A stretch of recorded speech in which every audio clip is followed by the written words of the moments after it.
A very good morning, everyone present here. It is truly a matter of immense pride and joy for me to welcome you all to this very special occasion. I extend my heartfelt greetings to our Honorable Senior Professor Ajay Kumar Sir, so respected Director Professor Dr. Mahesh Sharma Sir, respected Registrar Dr. R.S. Singh, our esteemed guest speaker, respected faculty members, and my dear fellow students. I, Prachi, students of DV at DSPSR batch 2023 to 26, feel deeply honored to stand before you today at the 57th online interactive session hosted by the Delhi School of Professional Studies and Research, an institution renowned for its commitment to academic excellence, industry integration, and holistic development. Today's session is yet another step in our journey of learning and growth where the classroom extends beyond textbook and real-world leaders inspire us with their vision and experience.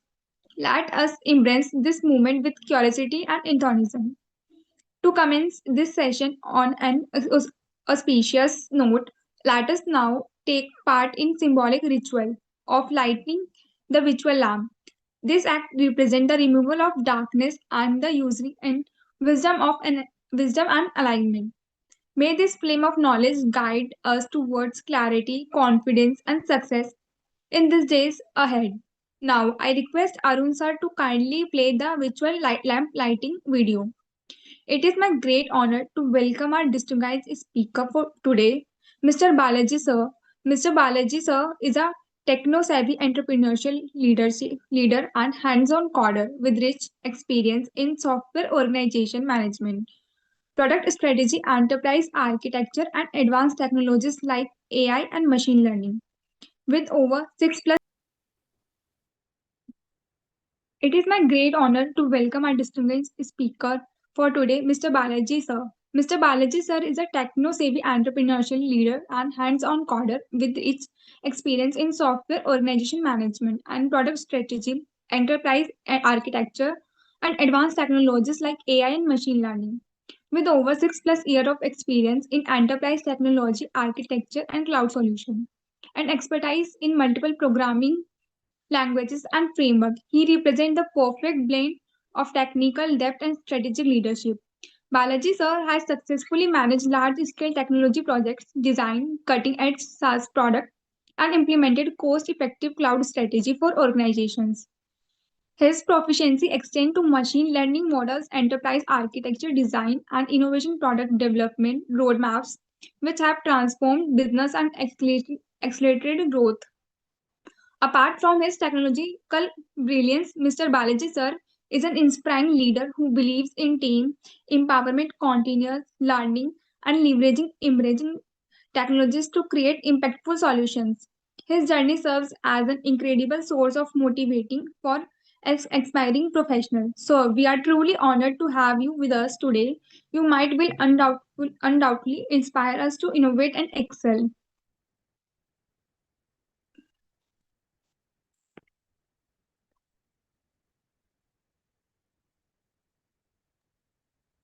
We are equally privileged to have as an our moderator Dr. Nishita Gupta, Assistant Professor at University of Delhi Sri Aurobindo College and an international certified career coach. Dr. Nishita ma'am brings vast experience in career guidance, counseling, and higher education, ensuring this session will be interactive and enriching. She has a strong academic background and passion for helping students identify their strengths, align their aspiration, and achieve career success.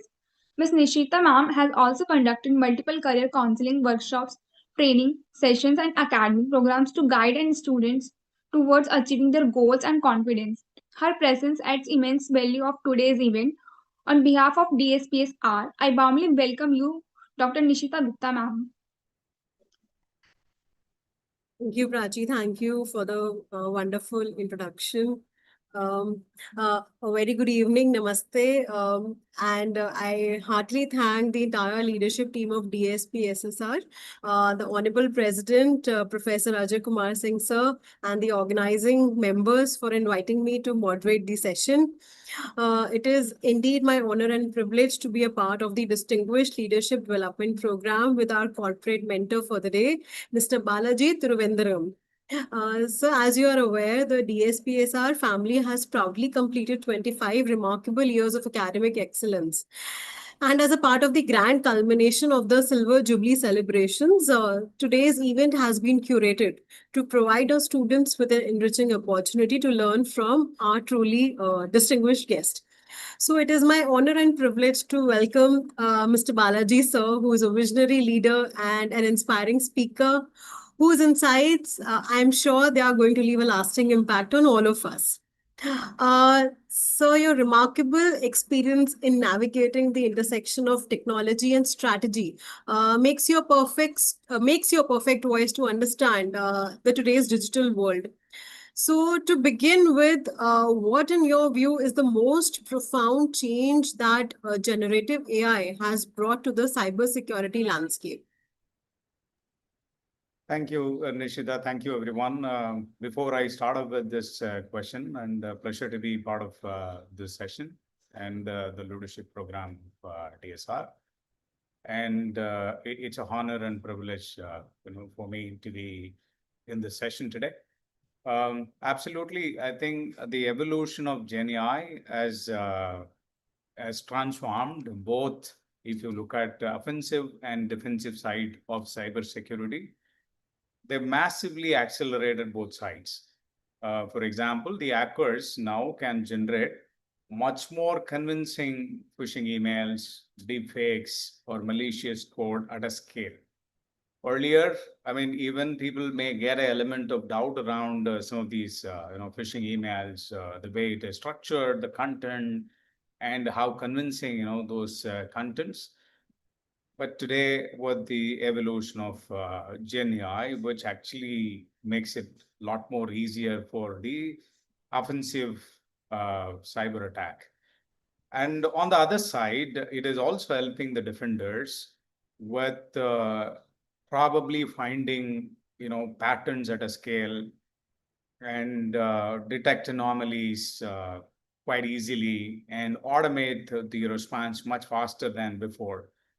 So, I mean, in my view, the Gen AI brought, very strong and massively accelerated support for both offensive and defensive sides.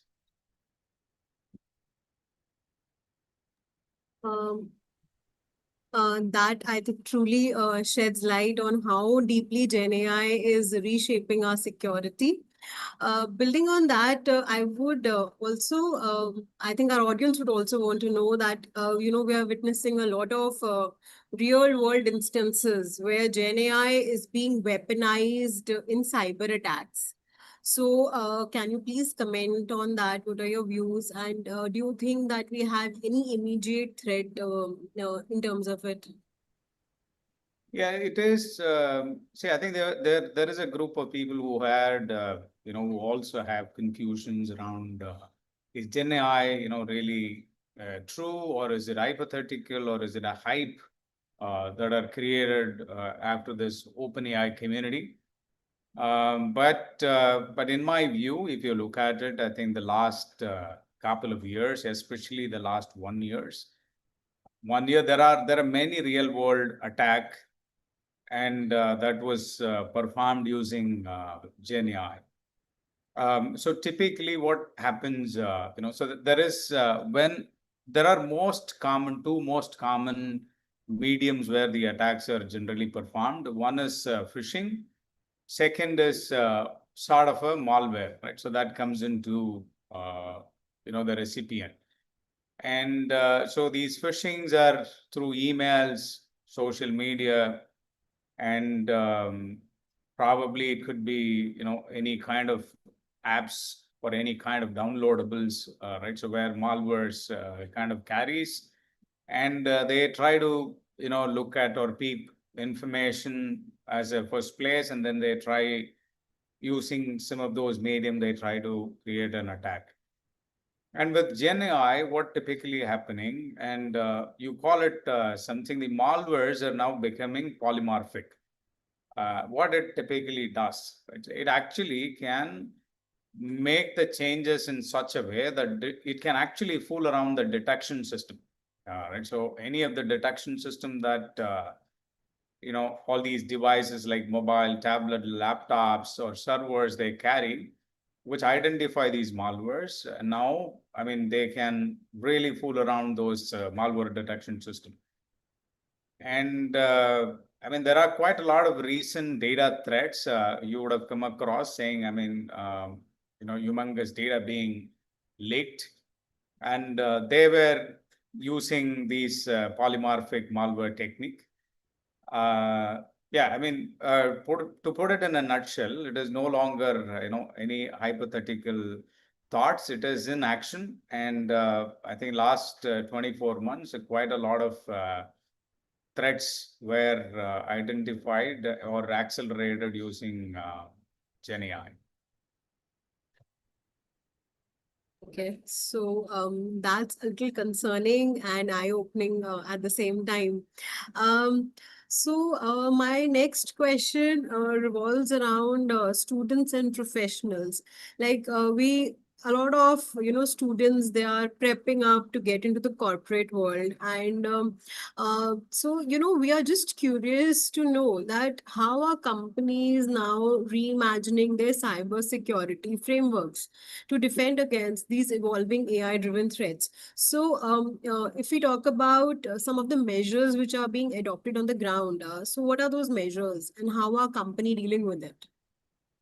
All right, so I take this question into two parts. One is it's a great opportunity for students. Right, so cybersecurity as a space now a lot of scope, and one for a sure, right? So because of not only generative AI, I think AI also evolved to a great degree, and which is a which is a kind of great support to the human community in accelerating the work that we normally perform or the work at a scale that we can execute. And so when you tie these, artificial intelligence in the game of cybersecurity, and the students have lot, I mean, much broader opportunity, and it is not only in terms of defending these threats, and constantly, looking at there are numerous tools and opportunities keep coming up with the evolution of AI. And then the threat dimensions are also, now very different. Right? It is unlike 10 years ago. So there was a pattern to, hackers. So there was a pattern to defenders that they follow.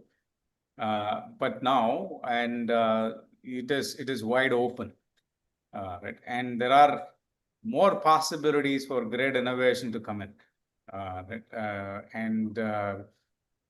So it is a great opportunity for students to pursue this as a great space and a career, and where they have a plenty of opportunity, be it right from coding to and all security incident response management and organization support structure. Right. So it's a wide variety of opportunity exists. And but when you look at it, I mean, as a how companies, going about adopting these the change of evolution or the cyber security strategies. Um, yeah, I think first foremost challenge that we have, so before I say that, I think how the strategy will have to be and how the strategy being implemented. So certainly you have to use multiple tools. I think there's not one tool where the companies are able to isolate different challenges. So let me give some example. If you look at, I think quite a lot of organization today, use cloud as their common infrastructure, right? Yeah, So yeah, majority yeah. of their Mhm. workload runs on Mhm. cloud, right? And And using that, I mean, any of these, be it a SaaS organization to ID services, IT-enabled services, the business, runs around these cloud infrastructure. But there are a lot of asserts in public, right? So when I say asserts, let's say you call it www.abc.com, right? Is an assert, and associated IP address is an assert, right? So, and these are publicly exposed for anybody's consumption, right? And what happens is the threat can come through these asserts, because what you host in these asserts, right, as a could be in a web application, could be a simple website, could be mobile application or anything of that sort, right? So that runs on any of these asserts, and which is powered by a cloud infrastructure, right? So typically, if you look at from a tech world perspective, and so any of the threats, that attach to either of these sources or all of these sources, increase your threat dimensions, right, and risk. Yeah.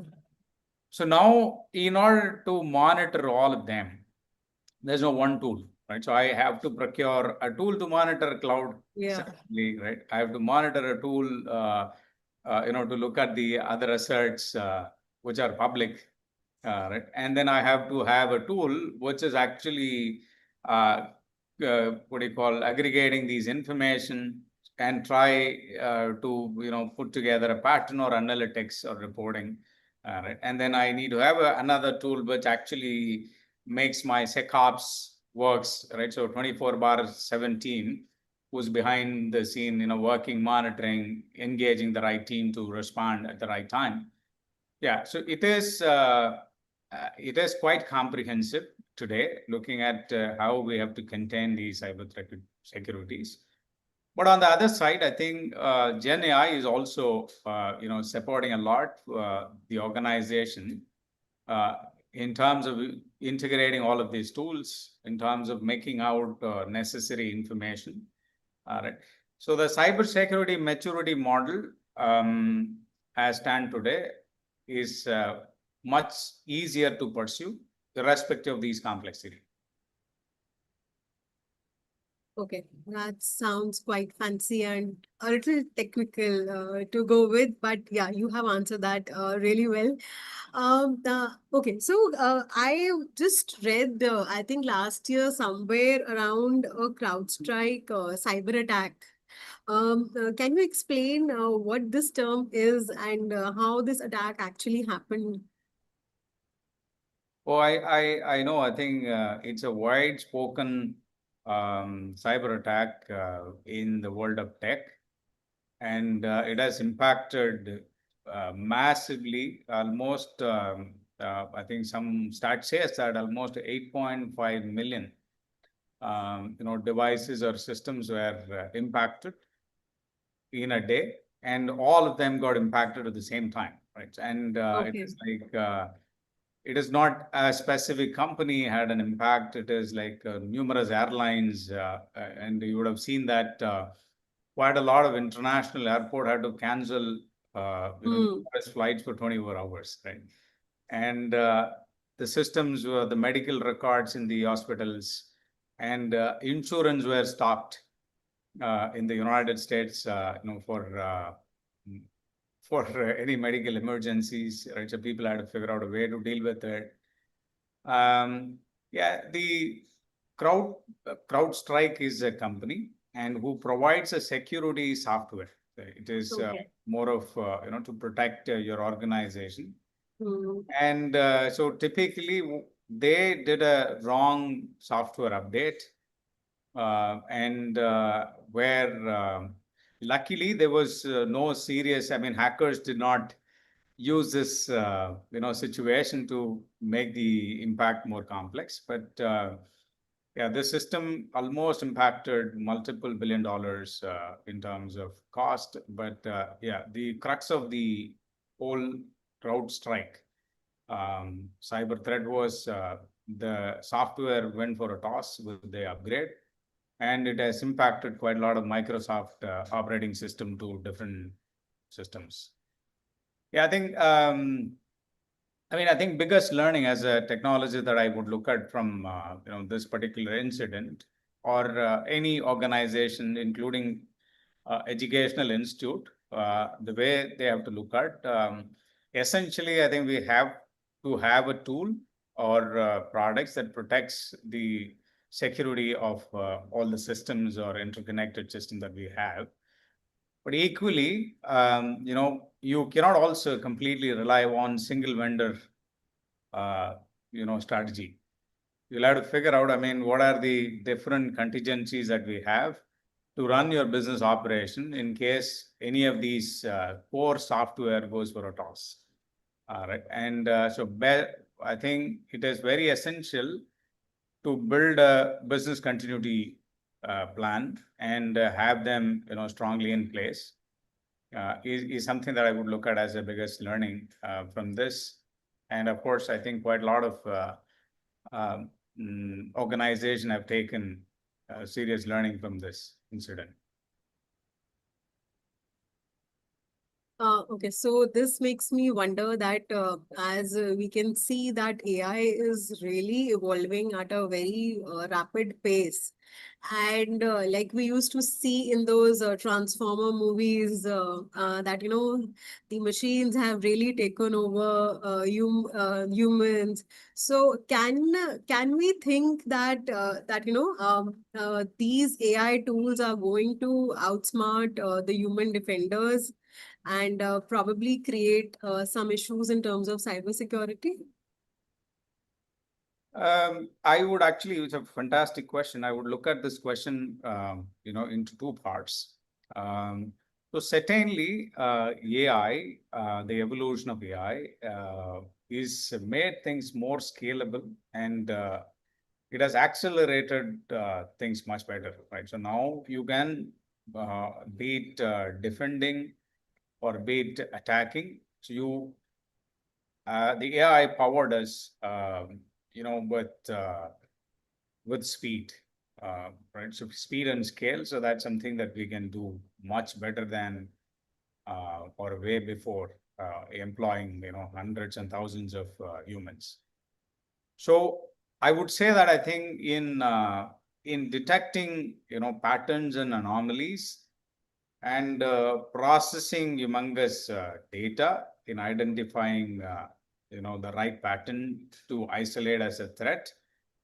And artificial intelligence is playing a humongous or massive role and is supporting the human. But I still see that, as stand today, these artificial intelligence kind of lacks about the contextual judgment. Let me give you some simple example. Oh, You take, let's say, when we talk about threat, let's look at, a common house, like the place where we live. mhm. Assuming that the door is open and you can say that it is under construction house, Okay. and door is open doesn't mean there is a threat. It is a common situation. Right? While the house under construction, probably there are many out there are no doors as well. Right? And so there is nothing because it is under construction. There's no threat. Right. And so once I think house is kind of constructed, and probably people have not taken up, right. And that time again the threat is different, right. And probably after the house, fully furnished, and then probably having enough assets, be it electronic to anything, and then probably the house has got some gold and cash. Right. So the threats are different. All three are different contexts. Right. And so now this is where the human intelligence plays a part. Right. So today, these contextual judgment is still weak in terms of employing these systems, because the systems will say that, hey, door is open, I threat. Right. And in door being open in all three cases, slightly different. Right. So that's where I would still feel that the human has got to play and in the contextual judgments. But however, I think human should leverage AI because AI can operate at a scale, can look at humongous data patterns and bring out some of these contexts in a simpler manner, and human can apply those judgments. Right. I mean that's a state I stand today. Right. I don't see the one that you've referred in different movies. Possibly we might go there, but I think I stand today. I would call it as AI augmented human defense. Right? AI supporting the human to do much better defense. Okay. Point well taken. So that makes us move to the next question, which I'm sure our audience would also be interested in knowing that how are these hackers, using Gen AI to lower the barriers and enter into the cybercrime industry? Yeah, I think see one thing, if you largely look at who play a role or who takes up cyber crime, right? So some of the surveys and stats says that they are not some high IQ people in a large spectrum, and these are all predominantly students in late teen or early 20s, and who probably oriented to perform this activity, right? So by showing probably early stage money or some kind of perceptions injected into their head, right? So they were they were pulled into the criminal activities, right? Unlike similar other criminals. But the survey says that it is not that. I mean, they're all intellectual people, right? So they've been taught some set of ways to attack any system, and that's how they are trying to follow, right? And sometimes, I mean, you see these people are also not well educated, right? So they have language weakness, they have communication weakness, right? So they have paid programming to anything, right, to create a system. And so now what happens with these Gen AI? Of course, quite a lot of us now have reached to a very neutral communication, at least in terms of writing. Right? So anybody can write a much better email in the use of with the use of ChatGPT, right? Yeah.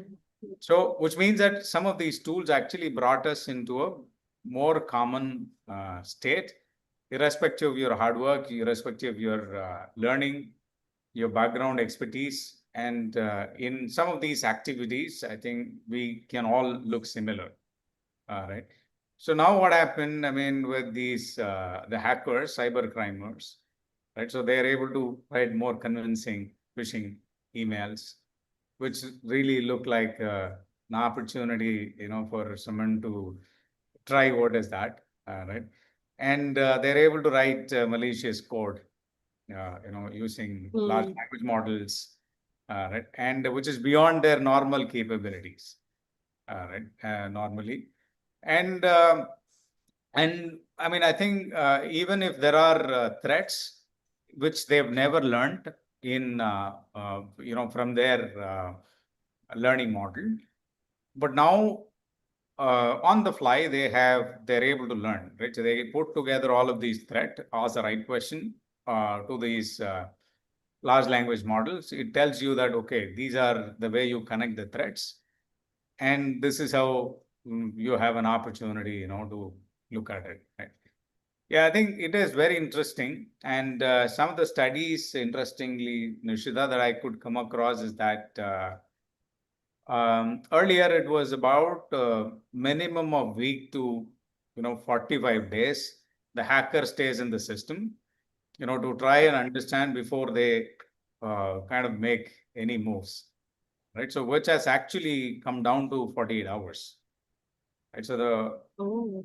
yeah, they're able to kind of penetrate much faster than before. Okay.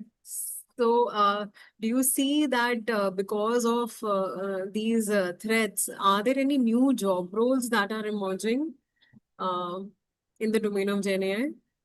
Absolutely. I mean, I think the point that I referred earlier, because I mean, Gen AI is not only supporting, these low-skilled attackers, right? So who can perform this faster.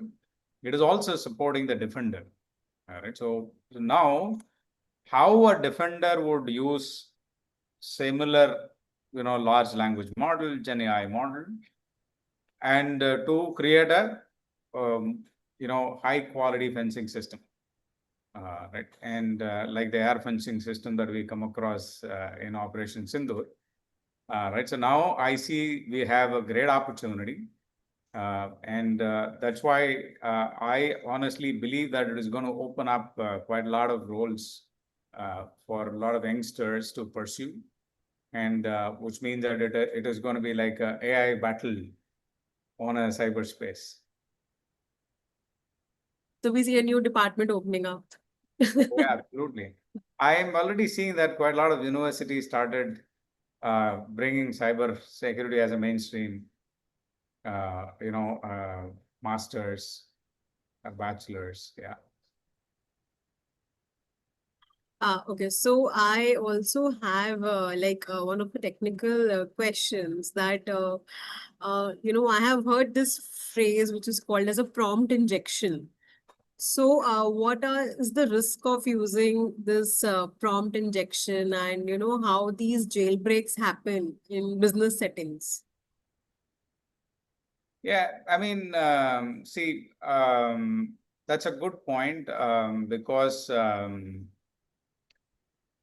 today, if you also see that with the emergent, the way Gen AI is emerging, and you kind of also see that there are new roles coming up, in the software engineering, right? So one of the important role, is called prompt engineering. I'll come back to the prompt the injection tester, right? So the prompt engineering is I mean the for the large language models, right? So you tell or you ask seek the right outcome by prompting the right question, right? So the model then try to understand the context much better. What are you trying to execute? How are you trying to execute? That's how these models are trained. Yeah. Yeah. All right. So you can produce code, you can produce application, you can produce anything, right?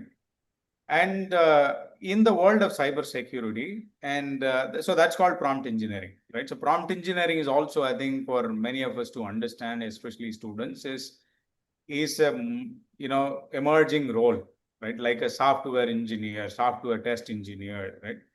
Business analyst, and there were quite a lot of roles as such, for young student to pursue in the past.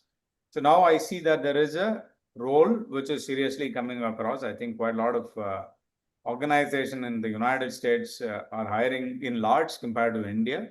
It's called prompt engineers and prompt injection testers. So the idea of this prompt injection or the role of prompt injection tester is they go about prompting and trying to fool your LLM models to try to get information and then try to misuse. Right. So so these injection testers idea is whenever you build any tools around large language model, and the injection test is supposed to ensure that what can be shared as an information, what needs to be contained. For example, let's say you have a chatbot in your website. Okay. So I go and ask the chatbot, hey, chatbot, tell me, I mean, was there any cyber attack with DSR? Right? Assuming that if there was such a incident, but the chatbot should contain the communication, correct? And chatbot should contain the communication about, I mean, where is the prime minister right now, right? So those kind of information, certain essential information shouldn't go to the common public, right? So the prompt injection test role is to figure out, I mean, what needs to be filtered and what needs to be shared as an information so that it doesn't get misused. Yeah, I think it's a very interesting question. And I think for all the students to understand, that's what I said. I mean, these are the roles I've never come across in the last 2 decades. Mm. Right? And so the world of software engineering that we have studied, we are still studying, versus some of these opportunity cropping up. I think they are beautiful, and it's a great opportunity. That is answered very well, and I think now I'm clear with how a prompt injection really works. But I was just wondering that all these settings and the technology sounds very expensive. So how can small and medium businesses prepare for these threats without someone who doesn't have a huge budget? How can they be prepared for this? And yeah, I think, so let me put across, certain thoughts around this. Of course, the larger in number is the small and medium enterprises compared to, you know, uh, true bigger enterprises. And it is, I mean, with even in India, in the last 5 to 10 years, there are quite a lot of startups and Hmm. quite a lot of young entrepreneurs setting up their own entity, right, and pursuing, Absolutely, absolutely. you India know, is witnessing its own startup wave. yeah, and a huge startup way, and then we got the courage, right, to do that, and then of course some of the great learnings from the universities promoting. So now what happens is, and these startups and medium enterprises as well, they focus a lot on their mainstream business, which is fair, and that's what they have to do. And but then no business today runs without any digital assets. Hmm. So they essentially need everything in being in digital. And when they work with end consumers, and when they work with the data of end consumers, and be it payment, and any accounting related data or any personal PII data, right? So, I mean, if the business involves in, collating or collecting such kind of a data and applying it to the business, I mean, those are the business needs to be especially, focused on the cyber threat as well. All right. So it's not only impacting their business, but it is also impacting quite a lot of individuals through them. All right. And as you rightly said, I think a very important point.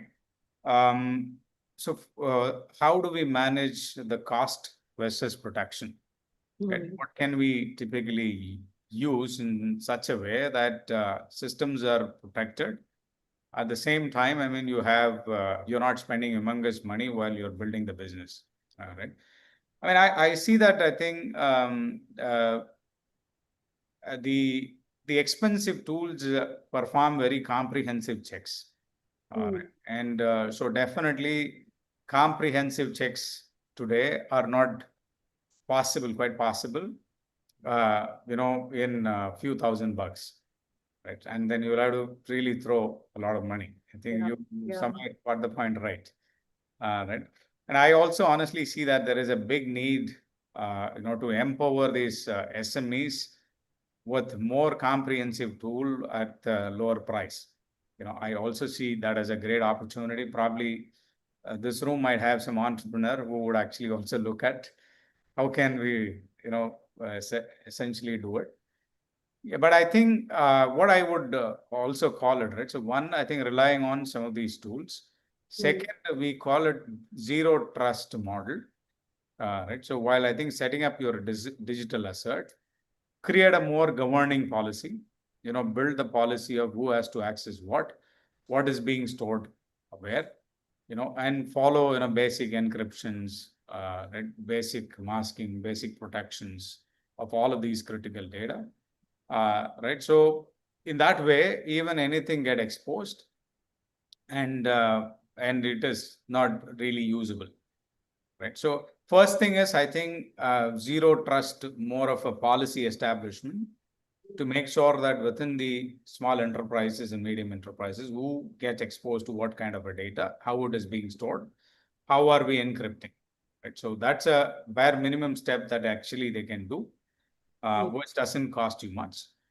And then on the other side, I think they will have to look at what type of critical data, especially to start with, and what type of critical system that they have, where the threat impact can be higher, and maybe start protecting them, by spending, limited dollars.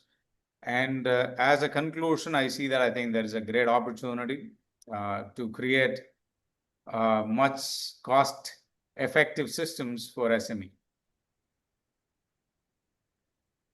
Great, great. I think that is going to be a useful insight for SMEs preparing to prep up against these threats. I would also love to hear your views about the cybersecurity domain. How do you see the future, maybe in the next 3 to 5 years? With Gen AI also playing its role. So I think we are hearing from the best person, and we would love to hear your views on this. That where do you see the industry heading? Um, yeah, I think so. I can actually relate. Let's look. I mean, we have come across, recently Operation Sindoor, and where you have seen that, today air defense system is able to find out, be it drones, be it missile coming and hitting, and these air defense systems that India and Israel have produced, right, together, is able to spot them and is able to, kind of destroy before those system, right, or those missile reach the target, right, and it is completely autonomous if you see, and right, it is doing really well. Right. And so today, I think I would also see that the 3 to 5 years down the road, cyber security would also have quite a lot of autonomous systems in terms of detecting, in terms of responding to the situation, in terms of creating the fence at the runtime, right? And probably, or I may even say that it may go to a situation where you try to attack me, my assets digitally and through different medium. I may also go back and attack you back, right? So I may actually also destroy yours, the source where it is coming from, right? So it can actually also, if I envision a step ahead, it can be a AI cyber battle as well. Right. So that's how I see. But definitely, I think I am anticipating that autonomous, right, cyber defense system are something that we can expect in 3 to 5 years. Okay, so as we move towards the closing, I have a last question, which is totally in relation to students, and this is connected to me as well. So as we see that today we are connected to multiple apps, Instagram, Facebook, and at the same time we are having digital wallets and a lot of banking platforms like Paytm and all also there. So can you tell about some of the threats that students should be aware, and some of the ways in which our finances can be protected? Oh, absolutely. Such an important question. And I've been doing some quite a lot of research around, building systems to avoid fraudulence, especially financial fraudulence. And the most vulnerable group, so for all of these targets are students and senior citizens. Right. And so these are the ones pulled into these opportunities, and then the threats, or they exposed to the threats and losing money, data, all of that. Before I actually explain how things can be protected, I'll also share some of the opportunities that I see, as part of my research. And like the way you said, Insta, Facebook, right, so where people have actually thrown, put across some greed opportunity, which pulls the greedy side of the human, right? So they may say that, hey, do you want to earn like $3,000 in a day? Of course, it is fantastic for any student, right? And they want to earn it by working, by giving effort, right? So that's how most of the students might look at it.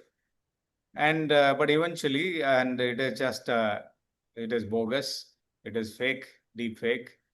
So they pull the students into that, and then possibly it might start with uh, you know posting a review to subscribing a channel. Then they were pulled into pay some money, right, some bucks, and so which means that this is not behind the scene money being looted, right? The social media is acting as a prompting, right? It is acting to pull someone into those traps, right? So because in social media, hundreds of people can say that, okay, I made so much money, right? So but they are maybe fake, right? Assuming that the group of people sitting here and 10 of them says that I made a lot of money, the other 20 would also feel like, oh, it's an opportunity, right, for us to learn.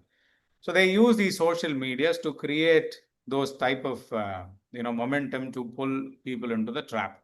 So that I think we have to be aware, right? So the moment I think we come across such stuff, take a step back and try logically think, apply your learning, and try and see how is that quite possible, right? And seriously, we need to think about who were bringing such opportunities, says that you can become a millionaire, billionaire, and we have to certainly ask them, why are they not yet?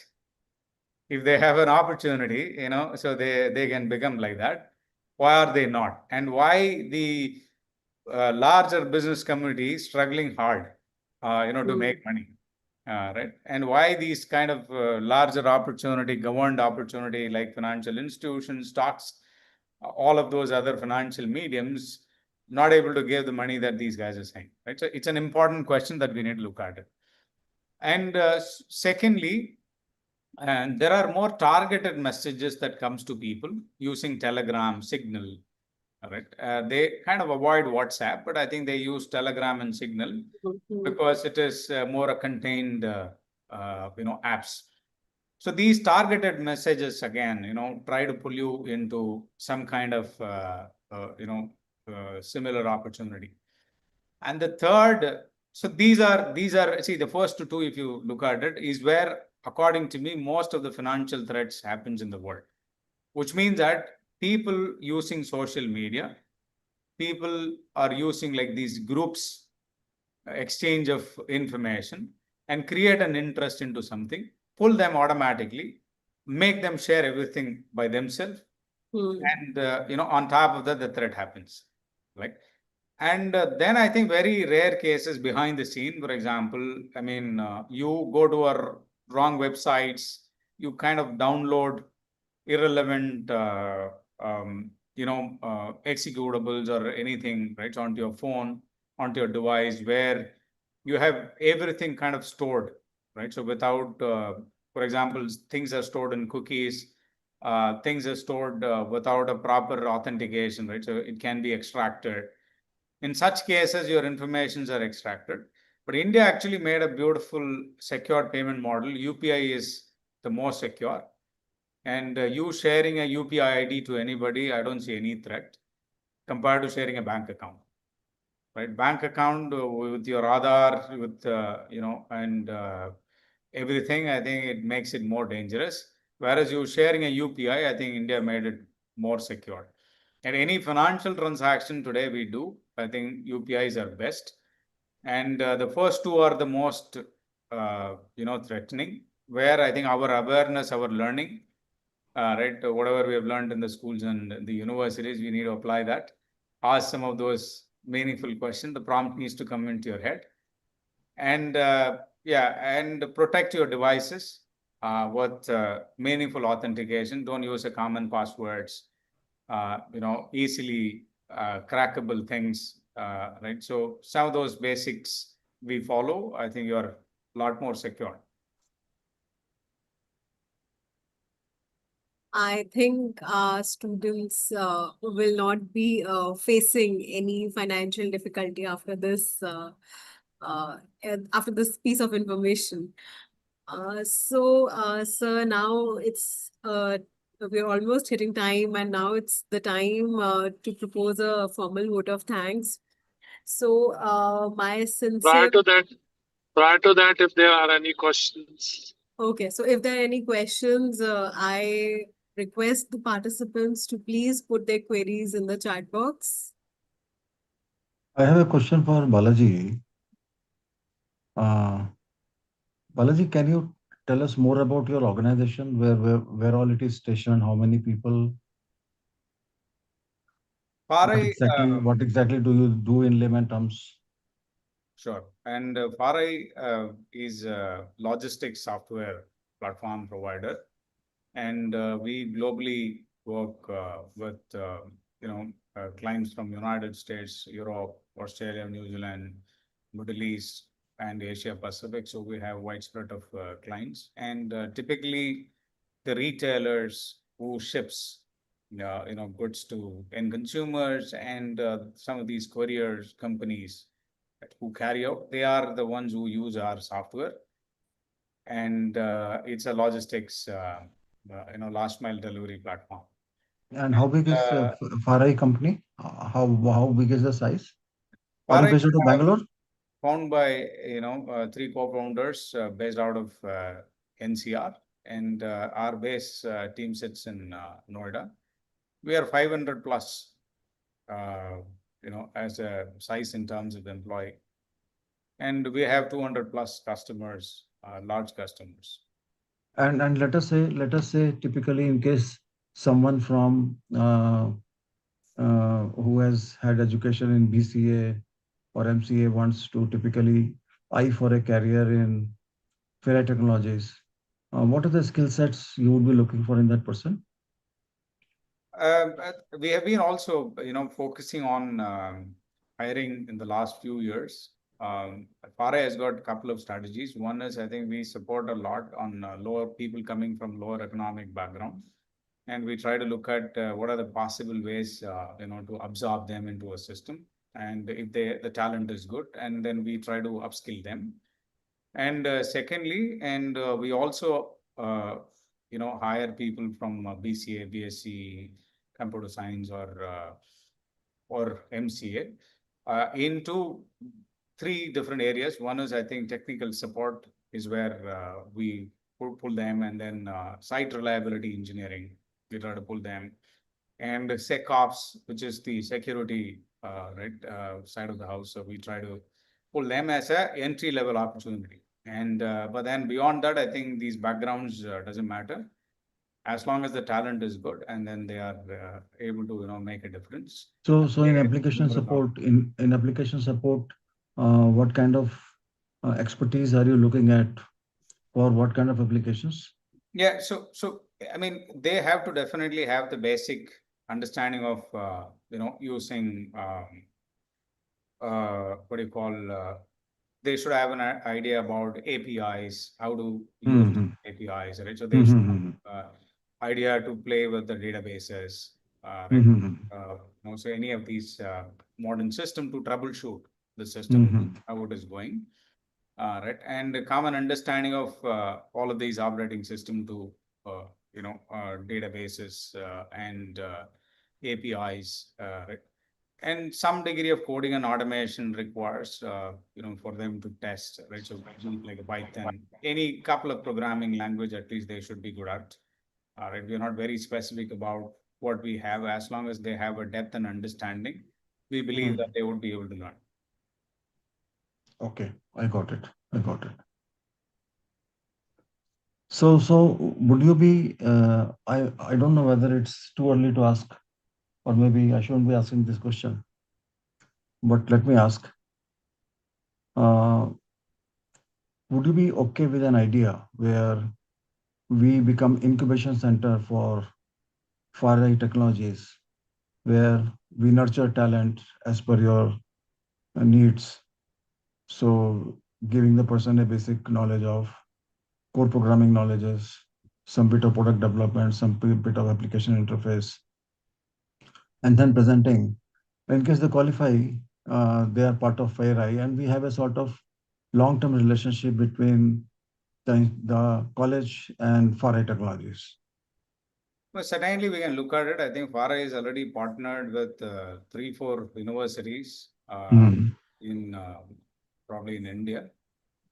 They're trying to especially do some of these type of stuff. Even for example, internship to hiring.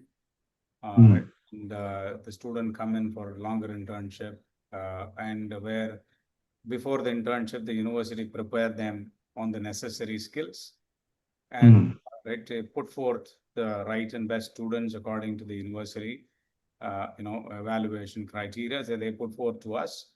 And then I think we kind of allow them to work, right, instead of not deciding in 30 minutes, 1 hour, where somebody is fitting to Obviously, the mark. obviously. And then post internships, we have also hired. Right. So certainly, I think there are opportunities. So we can, beyond this conversation, we can set up some time to talk through and see how that can benefit FarEye, that is beneficial to FarEye as well as TSR. Thank you so much. Nishita ji, That would be good. Yeah, that would be good, Dhyan, to have a separate conversation about how to take the relationship between DSPSR and its company forward in different aspects, which may include what you are saying, even summer internships could be there, or any project that they want exactly. the students to take it forward and things like that, that we can have a separate conversation in the meeting. Yeah, And generally, sir, we also offer different research work. Right. And so based on the research outcome, I think there is a pay structure also attached to it. Right. And we have employed a couple of IMs in the past, right, where we have offered some of these, customer related research, like how the retail world is moving.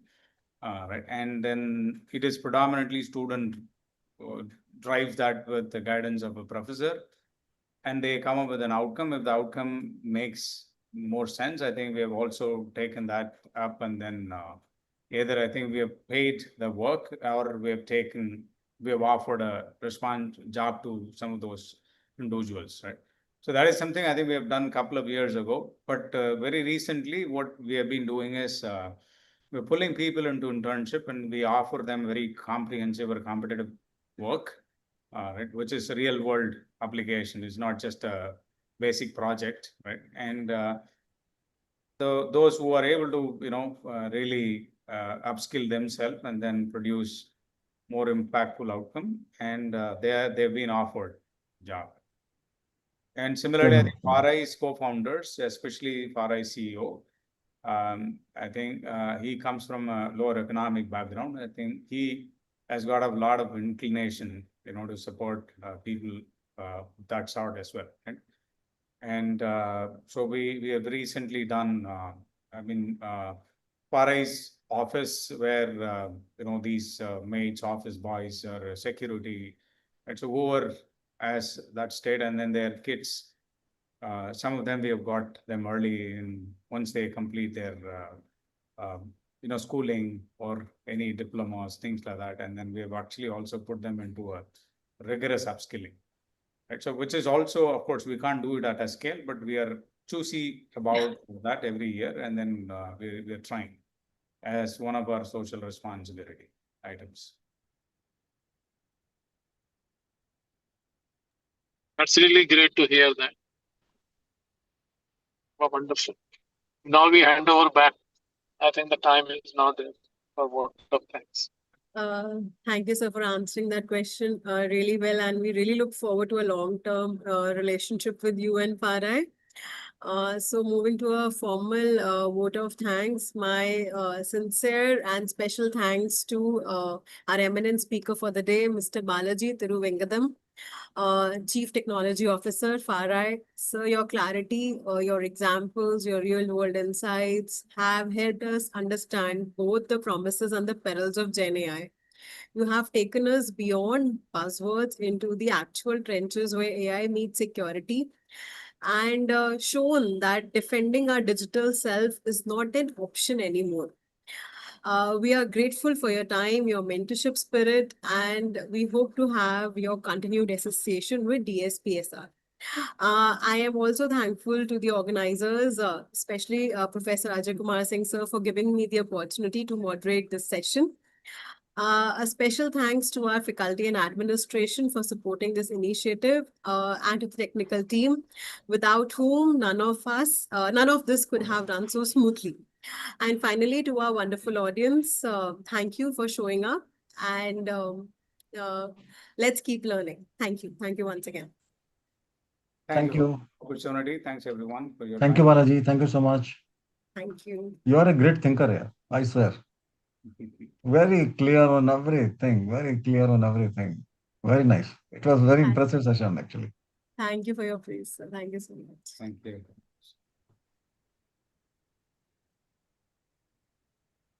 I think Prachi has a role to play, it seems. Prachi, you want to We say? are, yes, sir. We are truly grateful for the presence of both our distinguished speaker and our moderator. Your valuable insight have made this session highly meaningful for us. On behalf of DSPSR, I sincerely thanks Mr. Balaji sir for sharing your valuable time knowledge with us, and Dr. Nishita Gupta ma'am for moderating this session so well. My gratitude also goes to our respected dignitaries, faculty members, and students for making this event successful. Thank you all and have a wonderful evening ahead. Thank you. Thank you, Prachi.